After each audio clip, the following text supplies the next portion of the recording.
Professor Deardorff. Thank you. Is this about the right volume? A little closer then? Okay. We could have the first slide just to get the picture on the screen here.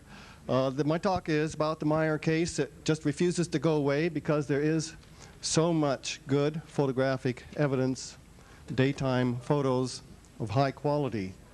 The case is still unequaled by any other contactee case in terms of the number of opportunities the contactee has had to take good photographs, about 17 different times in the Swiss area to the east and southeast of Zurich there in 1975 and 76 and on into the 1980s. Well, this picture here comes from a photograph album or book put out by Lee and Britt Elders. The first volume was under the supervision of Wendell Stevens.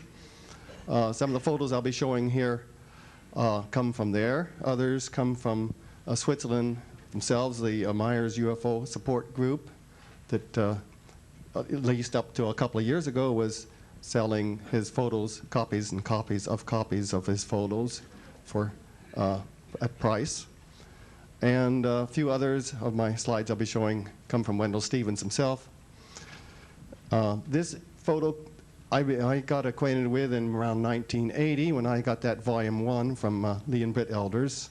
I'd sort of gotten interested in ufology in the late 1970s and happened to be on their mailing list of notifications from Genesis 3 of what they had, and took a chance and ordered this, and the photos in there looked very realistic to me, but I didn't really do anything more about it until 1983, and their second volume came out, giving ever more supportive evidence that the case could be no hoax. Then I really began to wonder, why hasn't science caught on to this? I was still an active scientist at that time. So I was wondering, maybe the population doesn't know about it, but why shouldn't science at least know about it? And then I learned that even that ufologists have known about it for a long time, but there's a lot of reasons why the leading ufologists of most of the groups were debunking the case ever more heavily in the 1980s. In 1984, I came upon this document that Wendell Stevens mentioned, the Talmud of Jmmanuel, and realized that there's much more to the Meier case than just a whole slew of photographs that he was allowed to take on 17 different occasions in Switzerland there.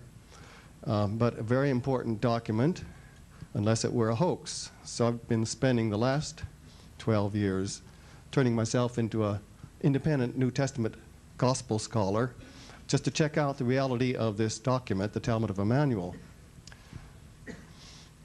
And needless to say, I find all kinds of reasons why it's no hoax and no reasons why it is a hoax. So that's why I'm talking about it here today. But I feel that the supportive evidence for the Meier case of its photos and its movie films and its metal samples and the soundtracks he gathered on tape and the secondary witnesses, all that indicates the reality of the case tends to support the reality of the Talmud of Jmmanuel. But the Talmud of Jmmanuel can be studied in its own right as a document that was a forerunner to one of the Gospels, namely the Gospel of Matthew, not the Gospel of Mark, Gospel of Matthew. And if it's found to be genuine, as best you can tell without having the originals, I'll go into that later, then that tends to support the whole reality of Meier's experiences all the more.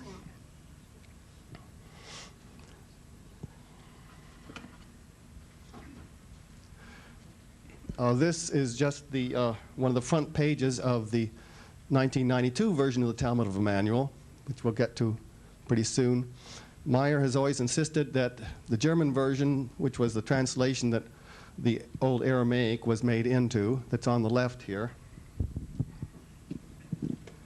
that German version be published along with the English version. So this has, it came out in 1992, has both versions page after page printed there. It cost twice as much for the publisher to have to put it out, but Wildflower Press was nevertheless willing to do this. there's been since a 1996 version come out. I do have some flyers on my little table up on the third floor in the book room that can tell you if you want to order one of the Talmud of Jmmanuel and read it. That's where to go to look for that. Well, let's first now look at more of the evidence that supports the Meier case because of certain recent debunkings in the last year or two it's received. I think it's worthwhile going over a little bit of the evidence once more.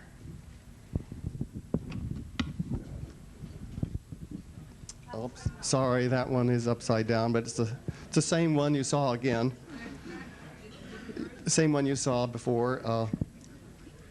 It should be familiar to you because we saw it Monday night at the film festival, those of us who were here, and there's another copy of it on the wall over there that came from one of Wendell Stevens' calendars. And it's furthermore on the paperback cover to the book on the Meier case put out by Wendell Stevens himself in 1982 called UFO Contact from the Pleiades Preliminary Investigation Report. And that's the Bible, you might say, for the Meier case. That is now left and right reversed, but that's okay.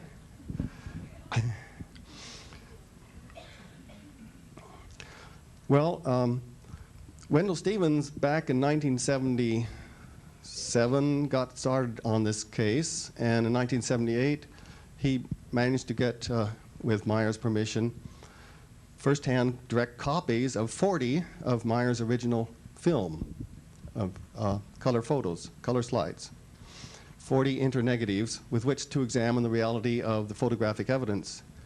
And then soon after he obtained another dozen positive to positive prints.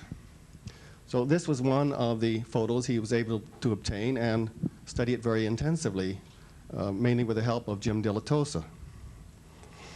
And on this, the original of this was high enough quality that they could tell that this limb here actually crossed over in front of the far edge of the craft. But on further copies of copies, like this one taken from a book, you can't really tell that because the underside of the craft is in the shade and it's dark, and the tree on this side especially is in the shade, and you can't tell the contrast between the two. I might mention that the chief debunker of the last year is Kel Korff. In his book, he claims that the craft is on the front side of the tree and therefore is a model up close to the camera. Well, to come to that conclusion, he did some sort of a so-called enhancement to the photo he had. The photo he had was many generations removed from Meier's original, because he had to get it from Meier's group the same way any of the rest of us do, by asking for a copy and paying $5 or so for it. And you just get then one of the remaining copies that was left, and whenever they run out of a particular series of photos, they make more copies from the last one that's left, and that's been going on since 1978 or so. So what he had to work with was very poor quality to start from, and very difficult to make any conclusions on what branch did or did not go in front of the underside of the craft. But nevertheless, he reversed positive and negative in his so-called enhancement procedure so that the underside of the craft looked light instead of dark. And then he managed to get the tree limbs to have dark edges on them, and the bottom of the craft to have dark line along there. Then when you didn't see any branches going in front of the craft, dark branches going in front of the light underside of the craft, he took that to mean that it had to be a model in front of the tree, close to the camera. So that is a dirty pool, I would say, in terms of trying to get the naive reader to come to the same conclusion that you want them to come to. Well, where do you think the sun is in this photograph? Does it... these rays don't show up very well, but you can see two hints of golden rays coming down here. So the first guess, maybe some of you made it, is that the sun must be just behind here. But that's not the case.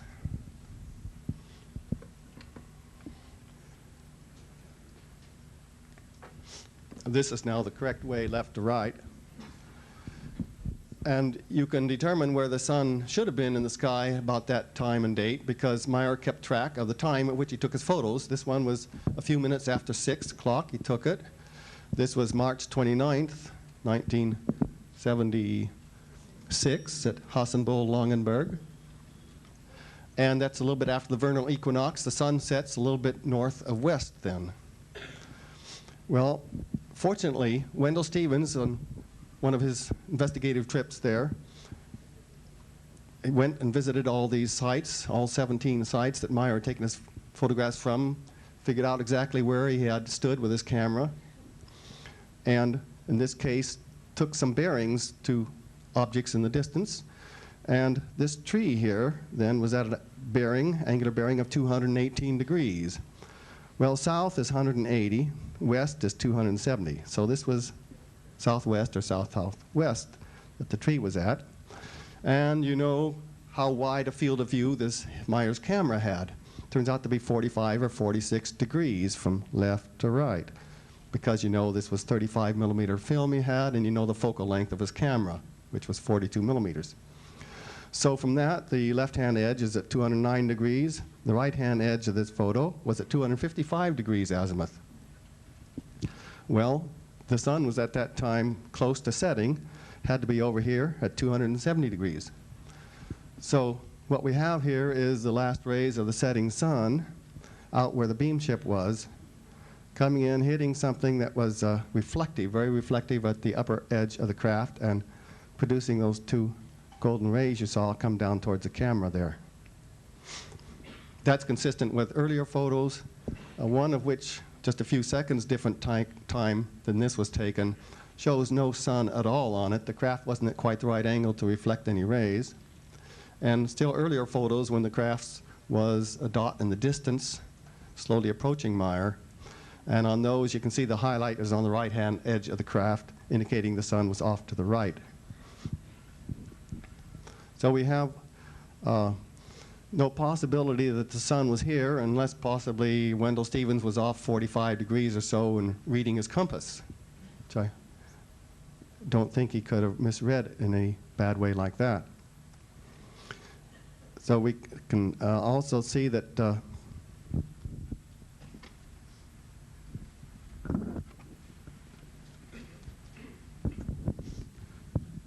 this photo shows the golden rays of the sun best.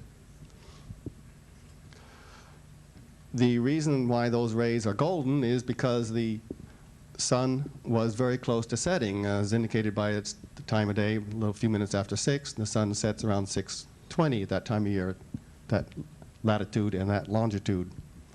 And the air is somewhat smoggy there east of Zurich. So the sun, if you were to look at it just as it sets, closest to the nearest hill, would look quite golden. And so the light coming off the reflected sun's rays would look golden.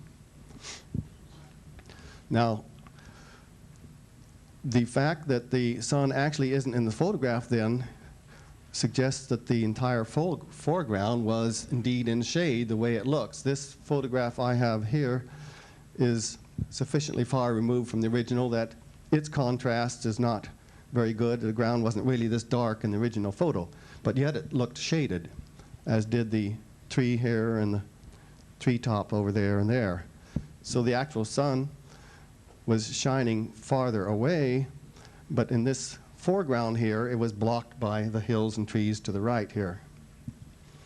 So that's another positive, definite reason that this could not have been a model up close to the camera, because the sun wouldn't have even touched the model then. The whole foreground was in shade.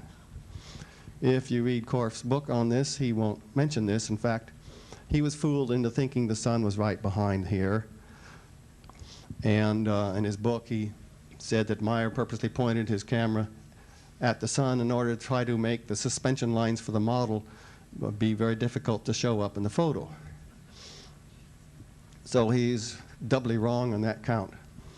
There's one more aspect of genuineness to this particular photo, as if 2 or 3 wasn't enough aspects already. And that is that you can see these reflected rays of light here. If that were a model up close to the sun, and the sun was somehow shining through there, there would be only a couple feet of air that you'd be looking at here that the rays were traversing through. And any atmospheric physicist would know you have to have a lot more optical length, they would call it, than that to look through in order to make the air show up visibly that the sun's rays are shining through. Unless you were in a smoke-filled room or on a very foggy day, then you could get the sun's rays to show up in the air over just a short distance like that. But maybe you've seen on ordinary days when you can see where it's mostly cloudy and there's some breaks in the cloud and you can see the sun's rays coming through here and there in the breaks. You can see those rays that show up because they're a couple hundred feet wide or so. So that's another indication that the craft was the distance away from the camera that appears to be, which is, well, the tree was about 150 or so feet, and the craft was another 100 feet on the other side of it. So that as these rays came towards you, they were in 20 or 30 feet or so of air that was still illuminated by those sun's rays, enough with the background of the underside of the craft to show up, which a model could not have done that for. So we have, in this one photograph, we have many, well, 3 or 4 strong, independent sources of genuineness. Perhaps you've seen this photo too. I think it was shown on the Monday Night Film Festival. There are 33 of these other photographs when the craft was approaching Meier that he took. And you can look at them under a magnifying glass or a microscope and see that it's exactly the same craft that you saw when it was much closer. And everything is consistent with the, this film series being absolutely genuine.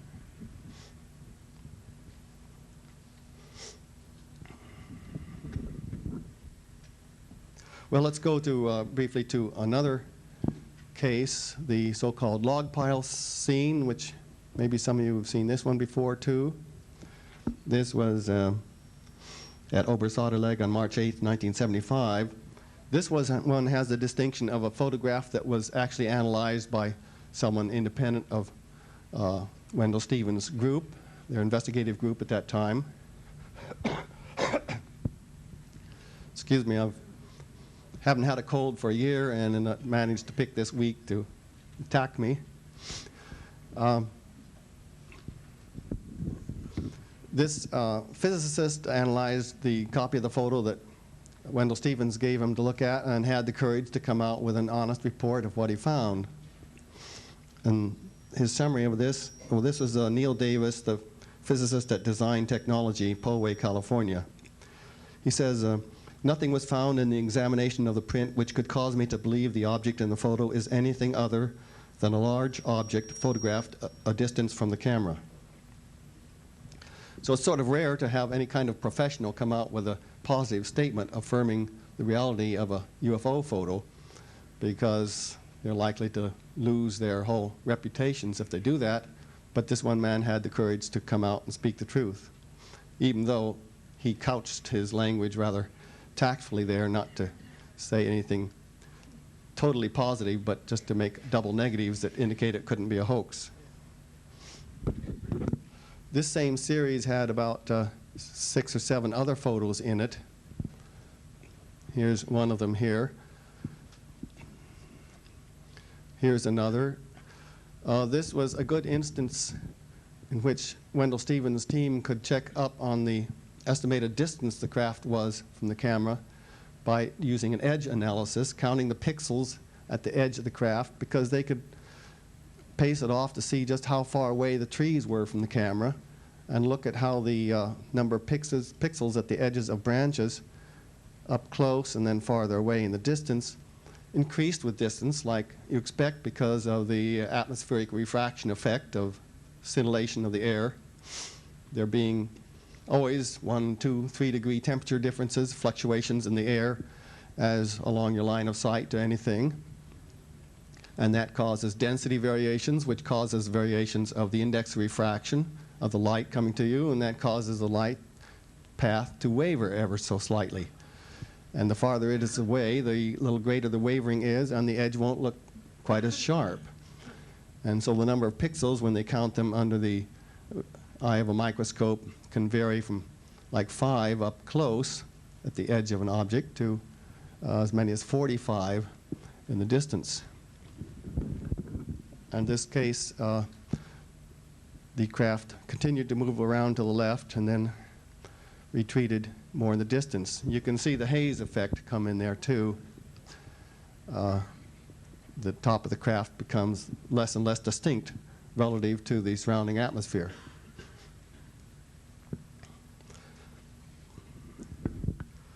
This next series here was the one that Bachtel Hornley unter Bachtel, March 8, 1976. There are 62 different photos in this series. This one I happen to have, I think in one of them there's as many as 4 objects at a time Meier was allowed to take a picture of. One of them being the regular beam ship, as they called them, and the other 2 or 3 being more remote telemeter craft or something like that, they called them. And if you ever try to toss models of something up in the air and photograph them, you'll see how difficult it is to get 3 of them up together at the same time, all horizontal. And if you managed to do that, you would still probably find that the images would be considerably blurred because they'd be rapidly receding away from you while your shutter of the camera made its click. I showed this series because it's one that Cal Korff attempted to debunk. These are just crude copies taken from his book, but here's one where the craft was up here, if you can see the red light. This was Meier's tripod that he had a movie camera with him sometimes, that sometimes he'd have mounted up here. And what Korff did was enlarge this aspect of it up here to this photo down below. Maybe you could raise this photo up a little bit to show the lower half of it here. This line here is not this line you saw up there. That straight line up the top was just on the back page, on the other side of the page when I copied the photo from Korff's book. And after whatever manipulation Korff did here, or after whatever number of different films he looked at, he finally found one with a line along here on it. And he draws your attention to this line and says up here that this is a supportive device that would support a suspension line coming down here to support the model that he thinks it is. Well, this is quite a mistake on Korff's part. I don't know how he thinks the reader is so naive, but notice that this line here curves. It bows upwards, not downwards. So if there were something hanging here, like on a clothesline, the support line would come down like this to that point and then come on up like that. Instead, it curves the other way.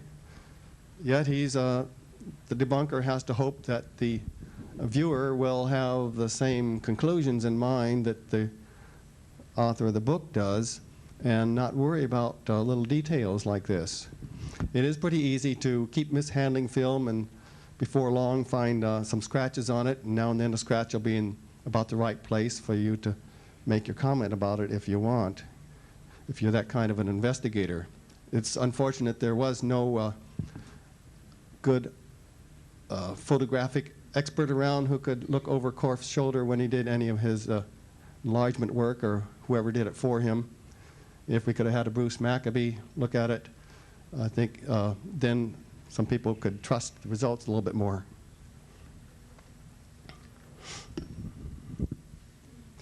Well, I'd like to cover this well-known series here briefly, where Semjassi's craft, Semjassi was the name of the chief contactor at that time, told Meier was the name of herself. And this time she posed her beam ship at different positions relative to this tree. Here you see there's a shadow on this edge of the craft right here where the tree is so close to it that the brightness of the sky, or the clouds, couldn't reflect on that part, couldn't shine on that part.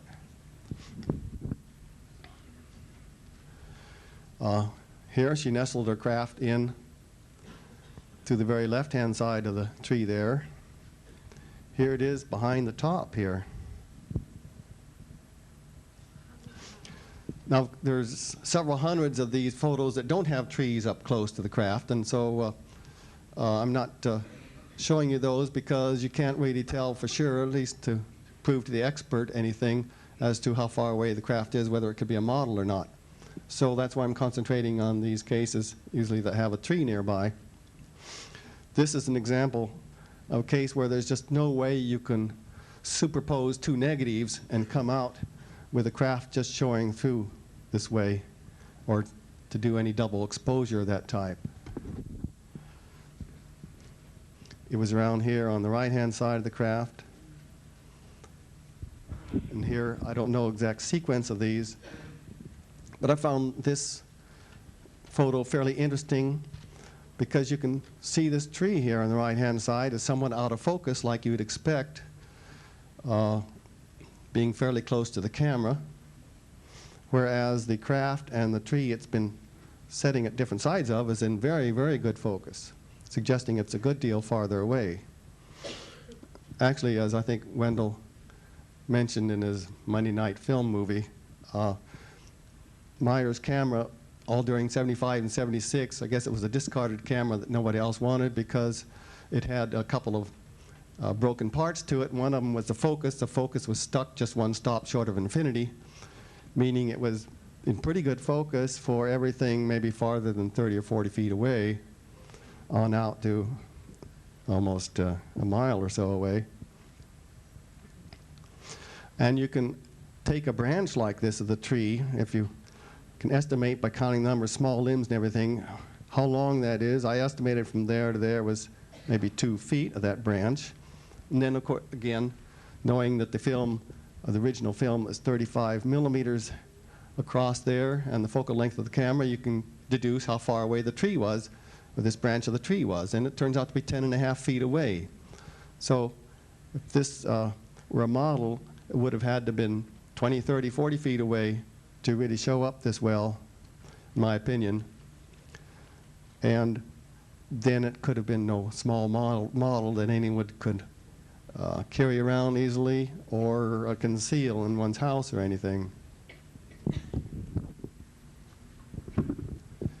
Here is the main shot of the group that shows the trunk of the tree the best. And one thing I did with this photo was to take it to a couple of forestry experts at Oregon State University quite some time ago and asked them, don't worry about what this funny looking object is here, what kind of a tree is it? Well, they had no hesitation saying it was a European silver fir. They called it Abies alba in their technical jargon. And they mentioned that it was a mature Abies alba. They could tell that also by the trunk.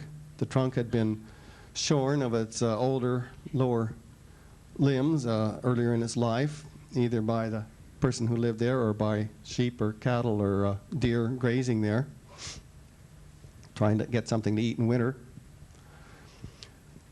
And so you can see all by the irregularity of the tree, just what kind of a tree it is. If you're an expert on this, there was one of the professors, Professor R.K. Herman, had grown up in Western Germany, and to him this tree was very, very familiar. He knew immediately it had to be this kind of a tree. Well, that indicates it could be no model tree. Now the debunker, in this case, has no other alternative than to assume that this must have been a model tree that the model UFO was posing at different sides on.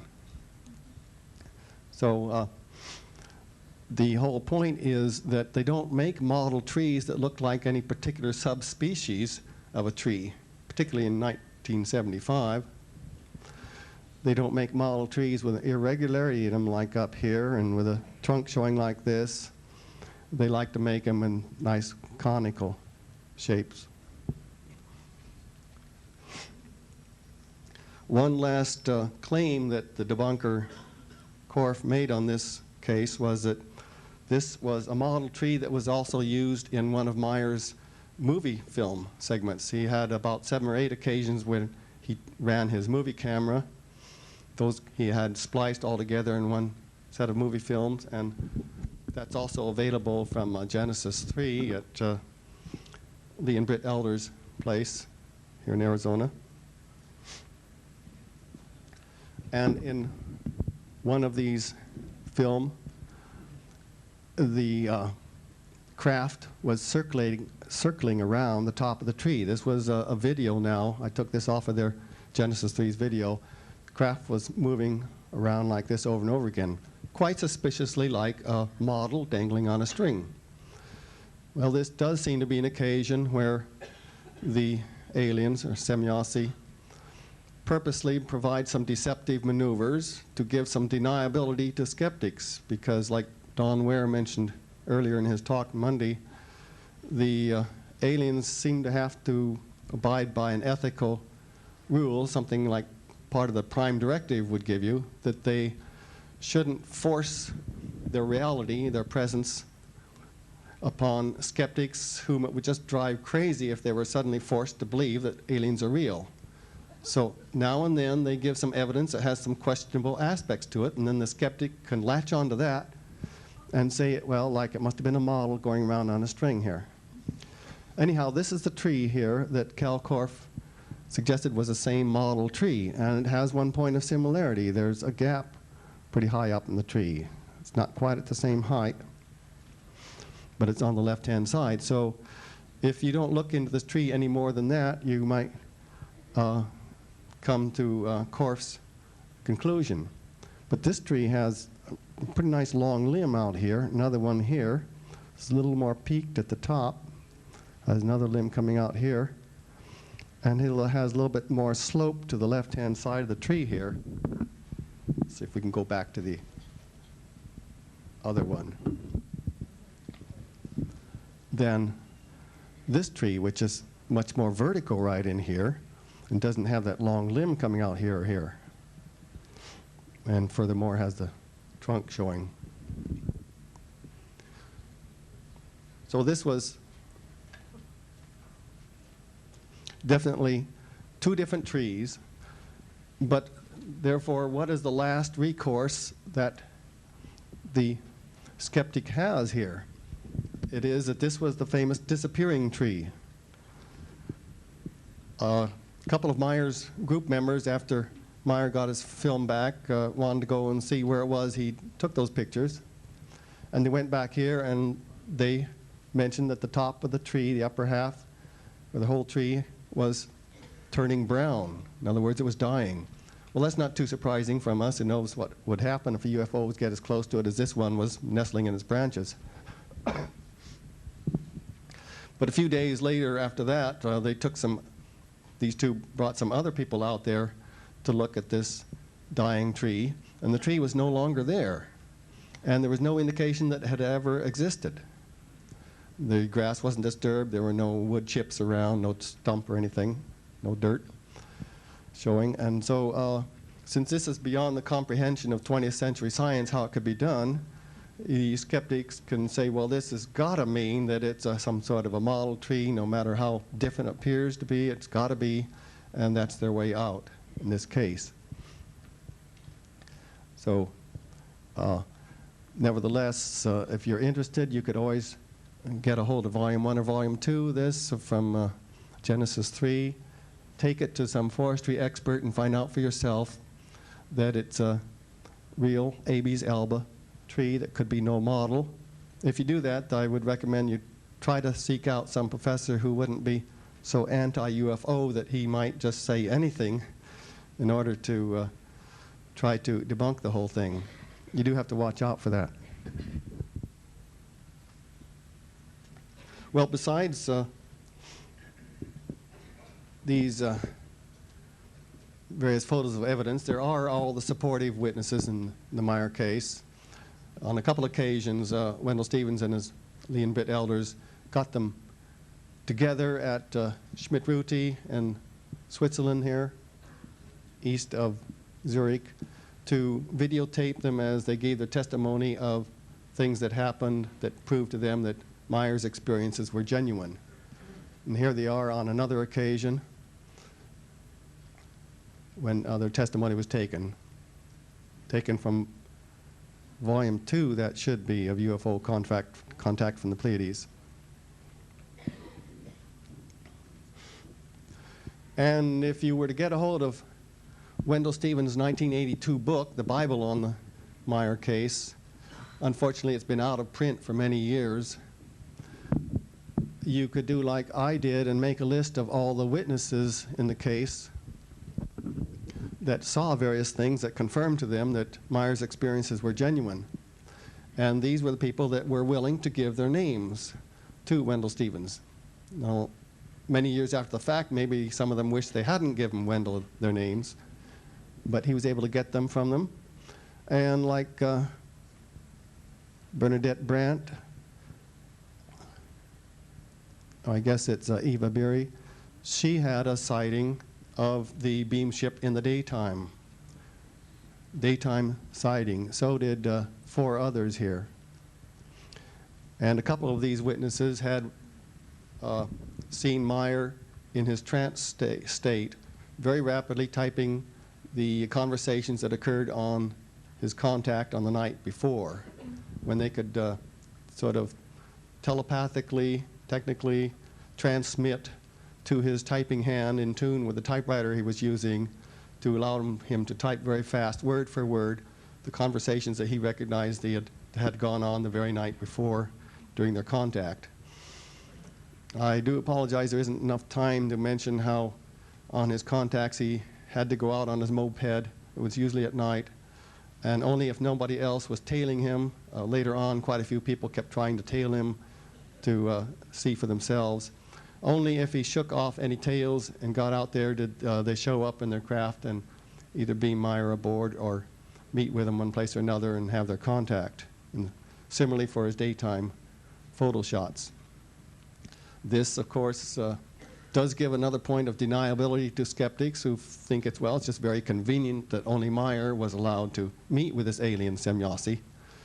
But it's very easy also for aliens to have a strategy that will permit their own contactee to be easily debunked, just so that skeptics aren't forced to believe in the reality of it. Because think of how many millions of Americans, scientists, others, who aren't ready for the reality of it all, and if it were suddenly forced on them by evidence too strong, after all, we found about 500 daytime UFO photos that can be very convincing unless you can find a few reasons why you might be allowed to reject the data if you're a negative skeptic.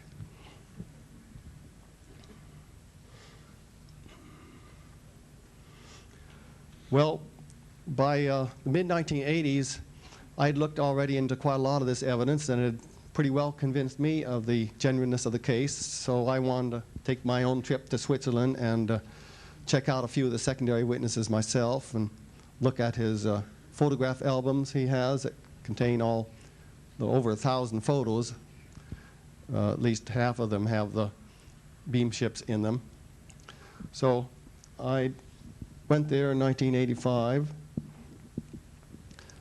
This is Meier's place here.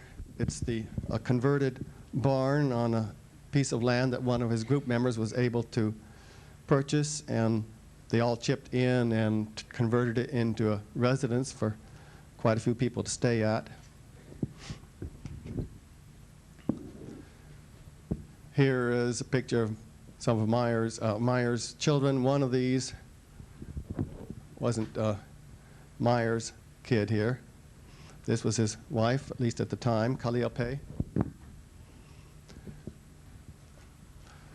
I did get to meet Meier just briefly, and only to shake his hand. I soon learned that he had, for several years already, given up meeting with people, any persons he hadn't actually asked or invited to come to discuss something with, because so many hundreds of people, or thousands over the years, have visited him, especially in the summer, that he just couldn't keep answering the questions all over and over again. He had to allow his support group to do this for him.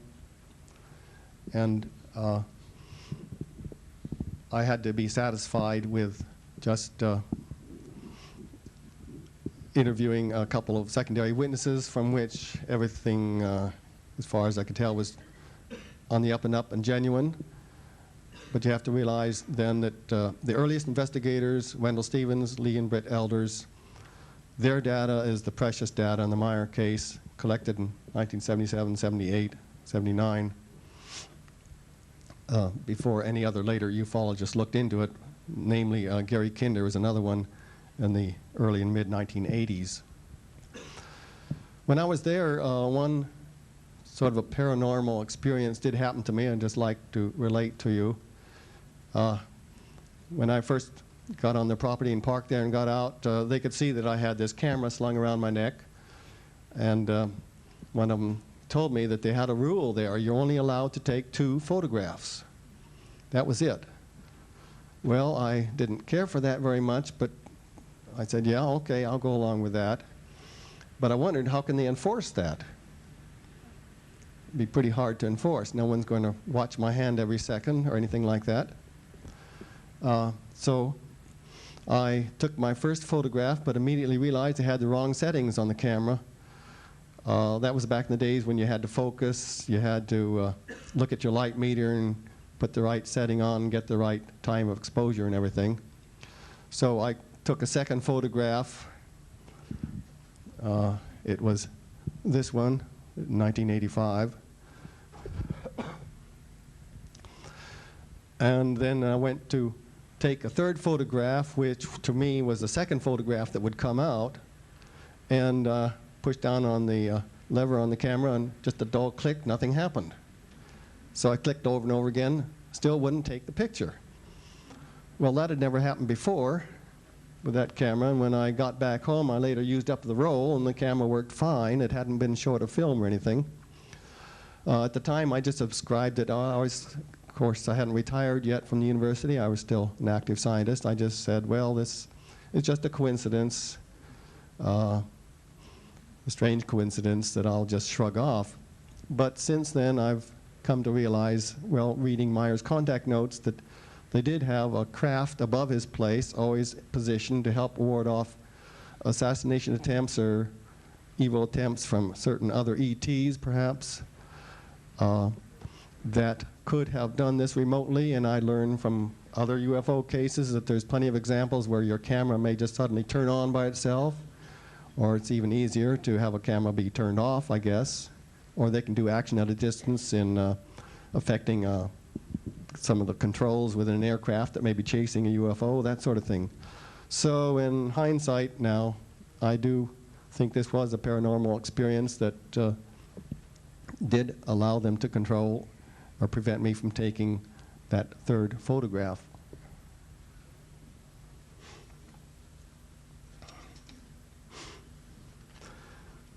So let me get back to the other aspect of the Meier case, this Talmud of Jmmanuel document, now that we've gone over some of Meier's photos.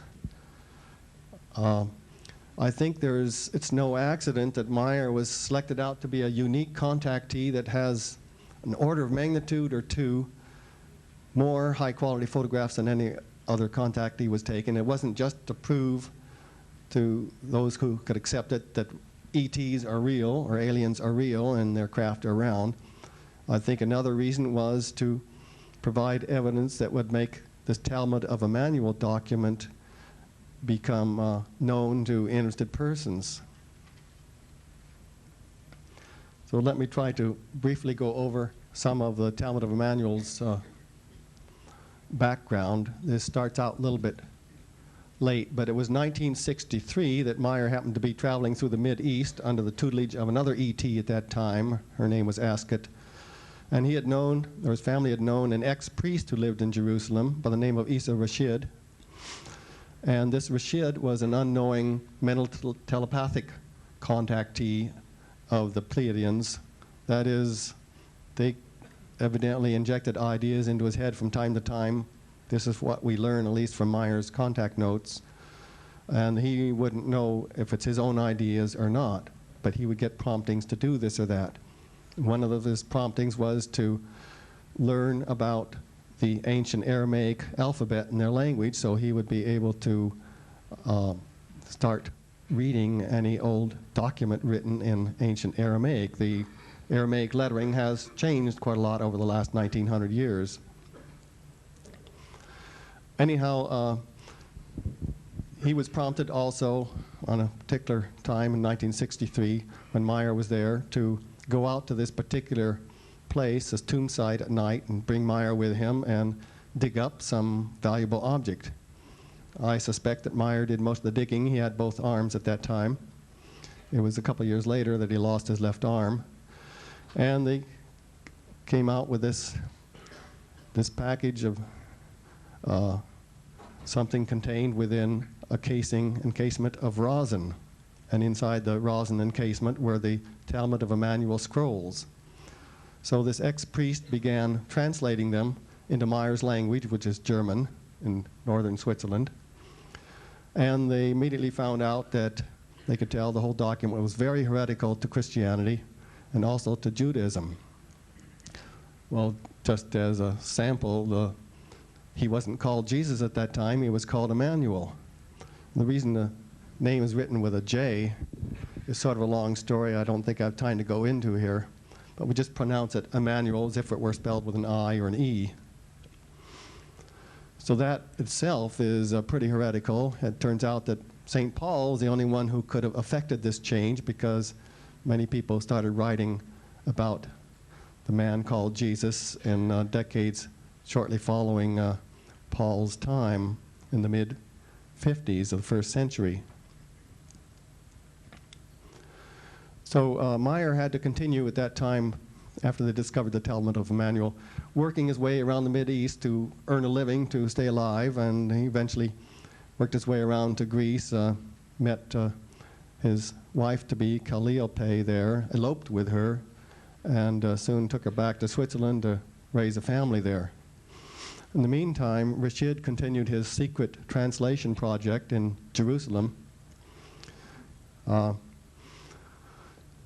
until at some stage in the early 1970s, during which Meier didn't hear from him at all, he got this letter from Rashid saying that he had been persecuted there. His secret project had been discovered. He had had to flee from Jerusalem. He fled to Lebanon, just to the north. He fled to a refugee camp there. And at that point, he was almost killed in a raid upon the refugee camp where he was staying. And this raid wiped out the Talmud of Jmmanuel scrolls. He didn't have time to get them out of their hiding place when he fled to escape all the fires that were going on there because of the air raid. He fled to Baghdad, but he was assassinated there later in 1976, according to what Meier learned from one of his contacts with Semyonsi. Anyhow, Meier hung on to these translations that Rashid had sent him, because he had translated a good deal of the Talmud of Jmmanuel before the original scrolls were destroyed.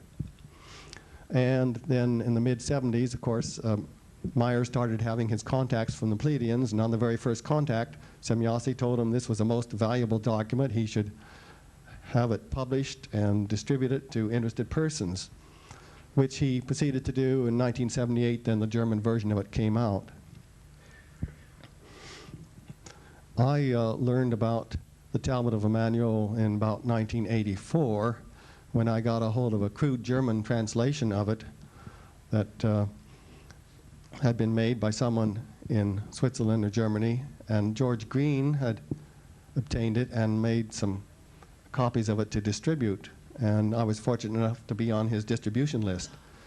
But he made quite a lot of mistakes in the translation to the English, and Meier found out about this and proceeded to request that he stop all distribution immediately, which George Green did honor that request, and only a few copies were handed out. But as bad as the English translation was, it was good enough so you could certainly get the whole gist of what the Talmud of Jmmanuel was about, which then prompted me to ask for the German version, and I could start translating that myself to see where the mistakes were in the 1984 English version.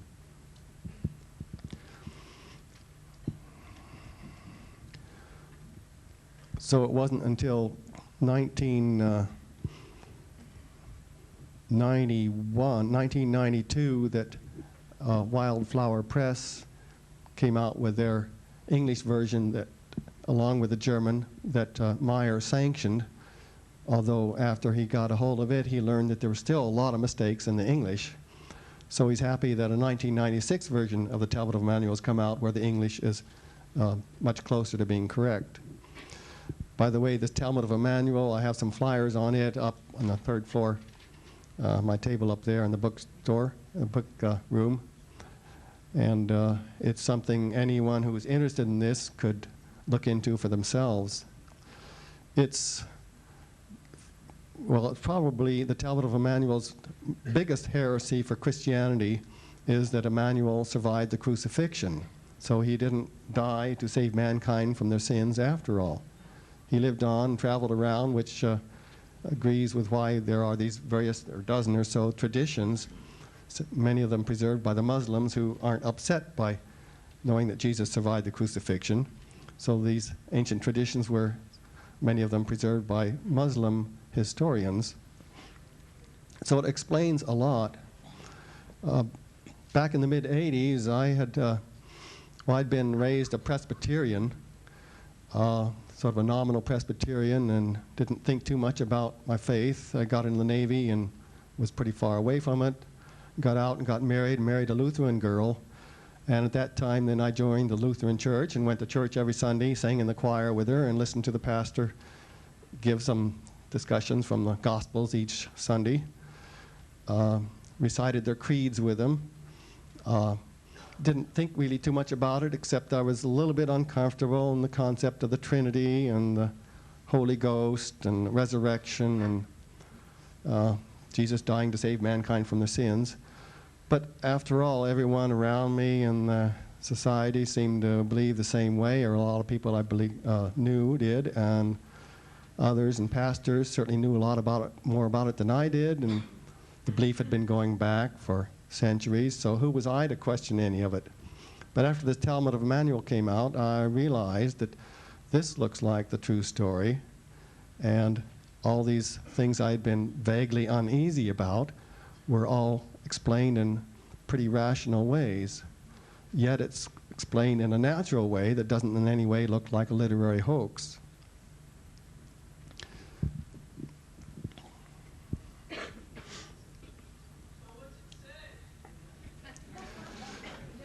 It says all kinds of things. I have a whole book about it because you can't begin to cover it without writing it in a book. My book is called Celestial Teachings. I have a flyer of that too. There's just no other way than to try to read it for yourself if you're interested. I mean, it does mention his survival of the crucifixion. Mentions, well, I'll get into some of the things it does mention in a little bit here. But first I want to talk about this letter a bit more that Rashid sent Meier in 1974, because debunkers, don't worry if you can't read the print, only Michael Hazeman can read it, it's in German, and it's pretty small anyhow. This is where he told Meier that he had been found out and had to flee Jerusalem and went to Lebanon. And the debunkers say that, well, this is something that Meier just made up. He made up this guy who was named Rashid, made up this letter, and so on and so forth. And one particular professor, debunker in Switzerland, was observant enough to notice that the typeface on this letter was the same typeface as Meier had used on his 1975 and 1976 contact notes that were written in German. And so the conclusion he jumped to was that it was typed on the same typewriter. And Cal Korff was happy to take that conclusion and repeat it over again in his book without ever checking it out for himself. If you check it out for yourself, you'll find that, well, yes, it was the same typeface. There aren't perhaps too many different typefaces that have a sort of a European or Swiss-German type of type on it that you can use. But the capital F, for example, in Rashid's letter here always falls too low on the line, but that never happens in the contact notes. In the contact notes, the little W falls slightly below all the other level of the letters, but that doesn't happen in Rashid's letter. And in Rashid's letter here, the U and the R sometimes jammed up close together like in the old typewriters would do. 3 times out of 7 that happened, but it never happened out of 70 times or so that I could observe the UR combination on the contact notes. So it's obvious that this was typed on a different typewriter, and they came to a false conclusion because that was the conclusion they wanted to come to. The other part about this letter that interested me the most was a statement in here that although the Israelis put out a communique or in their news services the next day or two after the raids that flushed them out, saying that they were bombing to try to get rid of Palestinian guerrillas. He didn't think that was the case at all, but that they were after him and his Talmud of Jmmanuel scrolls. I thought I would try to look into the possible historicity of this and see if that's at all a logical conclusion to come to, because you might just otherwise attribute it to paranoia or think that Meier would have made it all up. If we look at a calendar of Israeli events going on in 1974, we'll start from the later date first. You find that it was September 19th that Meier received Rashid's letter. It was on the 14th that he wrote it. And so we look for events that involved Israeli bombardments of Lebanon, of refugee camps, because that's what he says, he was in a refugee camp there. So that rules out these military maneuvers in the Golan Heights, and there was a bombing raid on a tent encampment, but this place, I soon learned, was not a refugee camp. And there was a commando raid in July that the Israelis made on some Lebanon cities. We have to go back to June 18th to 20th, and we find that Israel attacked at least 5 refugee camps in Lebanon at those times. There were heavy civilian casualties. Well, is there anything suspicious about that? There was all kinds of raiding going on, as you can see here. There would be some sort of a Palestinian guerrilla raid that would be in retaliation of something that happened a week or 2 before, and then there'd be the Israeli response, usually the next day or so. Well, in this case, the provocation was back on June 13th, and the response didn't come until June 18th, which was somewhat suspicious. And in this provocation, 3 Israeli women were killed in a gun battle against 4 Arab terrorists, but all the 4 terrorists were killed. Would that be enough provocation to cause them to bomb the refugee camps and end up killing as many as 70 civilians and wounding another 70 more?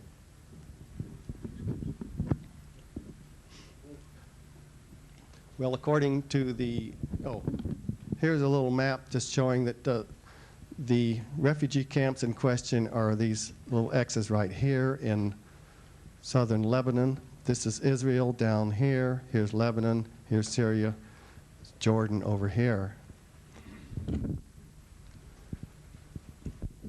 According to the Washington Post, June 24th, contrary to published speculation, the highest officials of the U.S. government were both astonished and outraged by the overkill of Israel's revenge last week against Palestinian bases. And of course, this was against refugee camps too, where these are for the Palestinian refugees that could no longer live within Israel, and not for Arab guerrillas or Palestinian guerrillas. And Senator Aburesk of South Dakota, about the same date, made his plea, his statement in the Congressional Record that he said, "I am extremely saddened to note that the government of Israel has seen fit to conduct daily bombing raids on civilians in southern Lebanon, in the farming areas, and indeed in the refugee camps, where the military communiques which emanate from Israel say that the bombing raids are designed to kill suspected terrorists." So he's sort of implying there that there was so much massive killing of civilians in these refugee camps that it didn't appear like they were actually, in their raids, trying just to kill suspected terrorists. So this is, I think, rather suspicious occurrences that were occurring then that tend to support Issa Rashid. But look what happened. During this 1 week, President Nixon did visit the Mideast. That could be used as an excuse for their delaying their retaliatory response. And this is what was stated in the New York Times, quoting the Israeli Minister of Information, Aharon Yariv. It says that he acknowledged yesterday that President Nixon's presence in the Mideast might have been a factor in Israel's reluctance to strike back as usual. Might have been a reason why they didn't strike back immediately, but waited 5 or 6 days. This Yariv, by the way, was a former Israeli chief of intelligence. Well, the embarrassing aspect about that is that it's extremely embarrassing, you would think, to a country to have to admit that they held back the raids on a neighboring country just because the president of the nation that provided them with their military support and a lot of their funding had been visiting the Mideast during that week. To say that just the very instant he got on the plane, then they would suddenly bomb this neighboring country and then start bombing the heck out of them. It didn't seem like this would be anything that a Minister of Information would want to promote, unless there was something much more sinister behind it that they were trying to cover up, namely the destruction of the Talmud Jmmanuel scrolls, which they couldn't dare ever mention out loud or try to allow hardly anyone to know about it. And a couple days later, the New York Times came out with this statement: the intensive Israeli airstrikes into Lebanon today were carried out in accordance with a new policy of vigorous preemptive attacks against the Palestinian guerrilla organizations, government sources said. So here it looks like there was a different explanation put forth, as if the first one, President Nixon's visit, was not a good enough explanation. Instead, the explanation now is that they're going to conduct preemptive strikes. So in retrospect, it looks like there's plenty of reason why Issa Rashid could have been correct in his statement that they were after him, not Arab guerrillas, in conducting these raids. Why did they bomb so many refugee camps instead of just the one he was at? Perhaps because they wouldn't be able to have a good explanation of why they would pick on just one refugee camp, maybe one that was farther to the north, and not be trying to root out guerrillas at other refugee camps. Or perhaps they weren't certain which refugee camp it was. We don't know about the Israeli intelligence or anything about how they got word that Rashid was in a refugee camp. So this has to remain a lot speculation, obviously. Nothing can be proven here, but it's just highly suggestive that Rashid's statement could have been true and that this all could have happened, just as Meier insists from the letter he received from Rashid. Let's get into a little bit about the content of the Talmud Jmmanuel. There are at least 5 different categories, I think, that support the reality of the Talmud Jmmanuel, even though we don't have the originals. You see, without the originals, scholars would have nothing to do with it, because if it's heretical in more than one way, then any excuse, as like saying the originals weren't there, that they could radiocarbon date or look at the handwriting of, is definite excuse not to study it and just to ignore it. So all we can go by is the evidence of the Talmud Jmmanuel itself, its German translation or its English translation. Well, it has realistic solutions to very major New Testament problems that have bothered scholars for a long time. There's several of them I've mentioned up here, like the Immaculate Conception. Well, in the Talmud Jmmanuel, his father is an alien, a Pleiadian. He was given the name Gabriel. And to many of us, that isn't too surprising that someone could have an alien father and still come out looking human. There's been a problem about Jesus' year of birth that the Talmud Jmmanuel solves in a completely novel way that scholars haven't yet thought of. It can't be made interested in, actually, because they haven't yet thought of it themselves. there's this question of how could Jesus be identified as a prophesied Messiah in the book of Isaiah, where it was said a baby by the name of Emmanuel would be born to a virgin. That's all you have to go by to verify the prophecy. Well, anyone can say that it was at a virgin birth, that there was no husband around. There's no proof of that ever. All you have left to go by is the name, and if the name wasn't even Emmanuel, there's nothing left. So it does indeed appear that the name had been Emmanuel, but these Gospels, where you read that his name was Jesus, weren't written until decades after Paul's time. And if Paul had changed his name from Emmanuel to Jesus to fit a little bit more to his theology that Jesus in the form of God or the Son of God came to save mankind from their sins, well then the word Joshua or Yeshua or God saves is what most scholars think it means, would be an appropriate name for Paul to have used on him. Of course, Paul didn't mind changing his own name from Saul to Paul. Well, I don't really have time to go into all these. I'm going to be bumped off pretty soon here.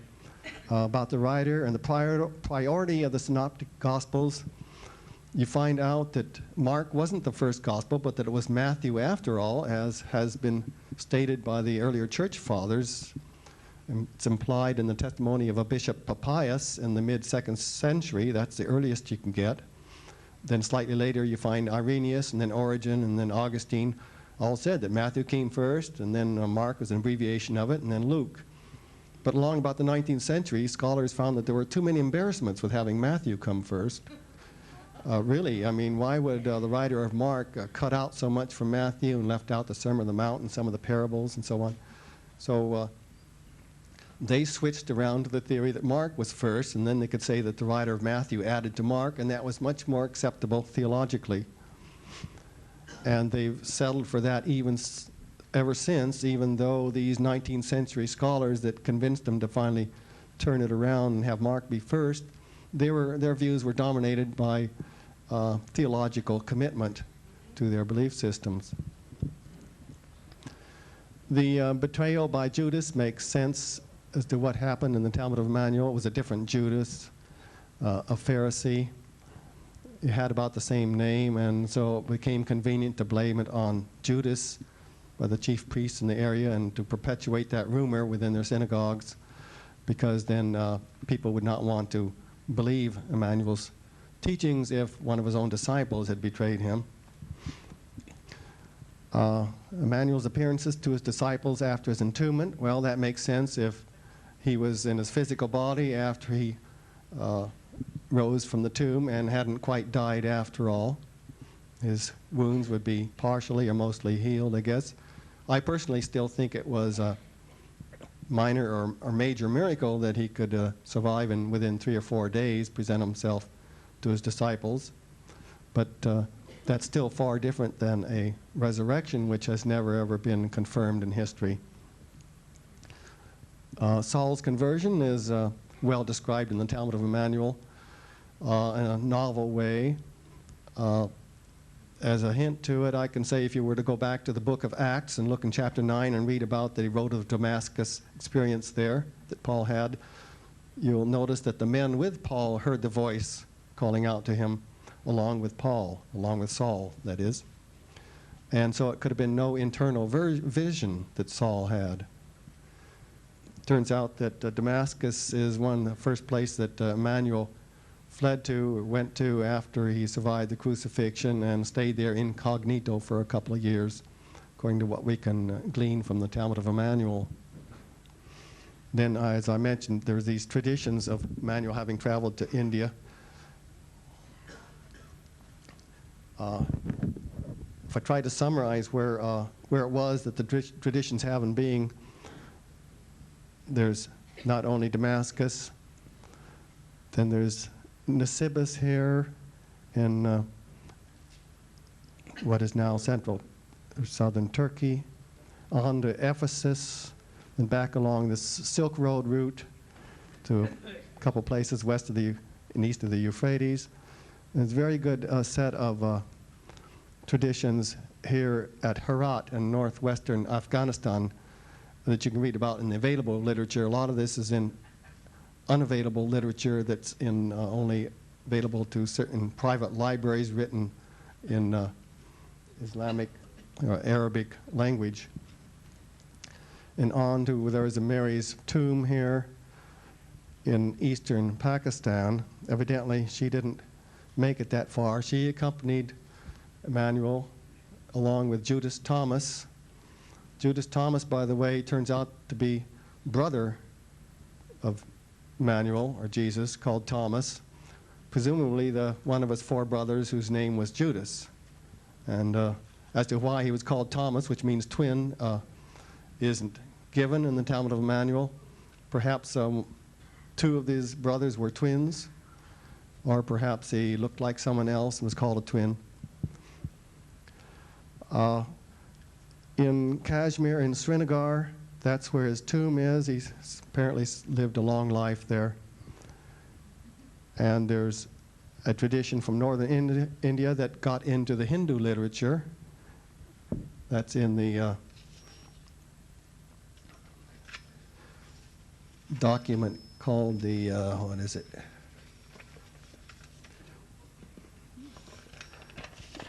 The Bhavishya Mahapurana. You can find a lot of this in Holger Kirsten's book called Jesus Lived in India, and another one by an Ahmadiyyan scholar. The Ahmadiyyas are a branch of Islam that sort of split off from Islam. They still think of themselves as Muslims, but the rest of Islam doesn't want them to be part of their religion. Then there's an inscription down here that reads as if it was a more spiritual saying of Emmanuel or Jesus, and yet it's identified as Jesus. So it apparently was associated with his having been there. The Talmud of Emmanuel only has a couple sentences indicating that in his youth he had been to India. So he'd learned the language there earlier in his youth. It's about a 2-year trek there, a couple of years back. This explains those lost years, of course. So there's another book on that you probably heard of by Elizabeth Clare Prophet that actually is a very good book. Gives a lot of good unbiased evidence.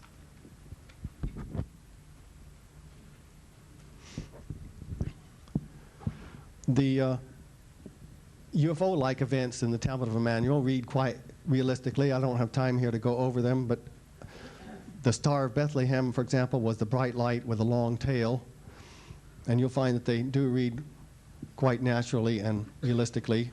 It's quite obvious that the Star of Bethlehem could have been no star or no supernova or comet or conjunction of planets, because they all just continue to apparently drift across the sky from east to west as the Earth rotates, and certainly can't point out a particular spot within a particular city where there'd be an infant being born. Just no way whatsoever. But a UFO hovering over a particular place, maybe with a long tail of light coming down, obviously would attract much attention to it. Then there's a whole series of scholars' criticisms of the Gospel of Matthew that I've looked into. This is the main thing that my book called Celestial Teachings is looked at. And this one gospel has, this one study by a scholar named Francis Beer, he has some 193 criticisms of the Gospel of Matthew based upon where it looks illogical or writings that are out of place, sentences out of place, or verses taken from the Old Testament, from Exodus or Deuteronomy or Jeremiah or the Psalms that were just placed upon Jesus' lips. All that they've criticized, and yet the Talmud of Emmanuel has a lot of parallel verses to this, because it looks like the Gospel of Matthew came from the Talmud of Emmanuel, and yet these are all instances where the Talmud of Emmanuel doesn't suffer from the scholar's criticism. And I found another 44 of those by these particular scholars that Francis Beer, this scholar, had missed. And in hindsight, I could find another 60 or so criticisms of Matthew that the scholars missed totally because they didn't have the Talmud of Emmanuel to help them. Finally, there are these category of Aramaisms. In 15 cases in the Talmud Jmmanuel, you can find where the German language is sort of awkward. Awkward because it had come from a too literal a translation of the Aramaic. The Aramaic, for example, they couldn't express comparisons the same way we do in modern languages. It didn't have the word than, and so they had to use an awkward way of saying it. And fortunately, in the German version of the Talmud Jmmanuel, some of these were preserved. And by that, we can pretty well tell that the underlying document it had come from was Aramaic. So with just this brief introduction to the Talmud Jmmanuel, I'm sorry I don't have time to go into it more. I think the internal evidence is just overwhelmingly in favor of it being genuine, and the Gospel of Matthew being gospel that was made from it. You see, it appears that the Jmmanuel in India, his whole life story continued to be written by this one disciple who wrote the Talmud of Jmmanuel until he died. And then Jmmanuel's oldest son took over the writing of the Talmud of Jmmanuel. This is what Isa Rashid, the translator, found out by reading ahead towards the end of the Talmud of Jmmanuel and telling that much to Meier before he was killed. And then this eldest son of Jmmanuel, you can see he got married to an Indian girl in Kashmir. This eldest son was given the duty of taking the Talmud of Jmmanuel scrolls, at least one copy of it, one transcription of it, back, or take a couple transcriptions back to the Palestinian area. And one of these copies he had encased in rosin and buried it in this tomb site in Jerusalem, or very close to southern Jerusalem. And that wasn't discovered for all these centuries until 1963, till the Pleiadians wanted it to be discovered when they felt the time was ripe. And then the other copy was circulated around, evidently, and ended up in the hands of the man who wrote the Gospel of Matthew in the early 2nd century, not late 1st century, which is what scholars think. Scholars are always pulled into trying to make the Gospels be dated as early as possible because of the conservative scholars that want it to be that way. So all in all, the Talmud of Jmmanuel has all these points of support for it internally as being genuine, and so I think they help support Meier's experiences. And of course, the other way around, Meier's photographs, I think, help support the genuineness of the Talmud Jmmanuel. Well, let me stop with that, and we can entertain questions for a few minutes.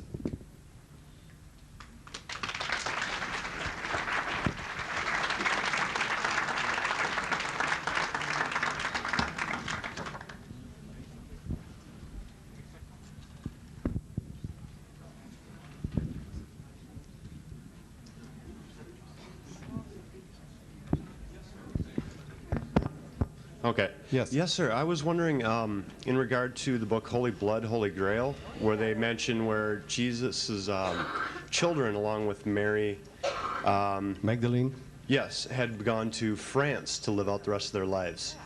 Well, that's another possibility that the Talmud of Jmmanuel says didn't happen. Okay. That was a false supposition that someone made out of the Gospel of John, probably, to assume that had happened. They had also had several archaeological records that they had gotten a hold of through not only leaks at several different places throughout the Catholic Church and several churches throughout Europe. Well, it's possible that Joseph of Arimathea, whom we just lose track of in the Talmud of Jmmanuel, the same way we lose track of him in the Gospels, he might have gone on possibly to go to England or somewhere where some of these traditions have this happening. But the Talmud of Jmmanuel would indicate that any marriage to Mary Magdalene didn't occur.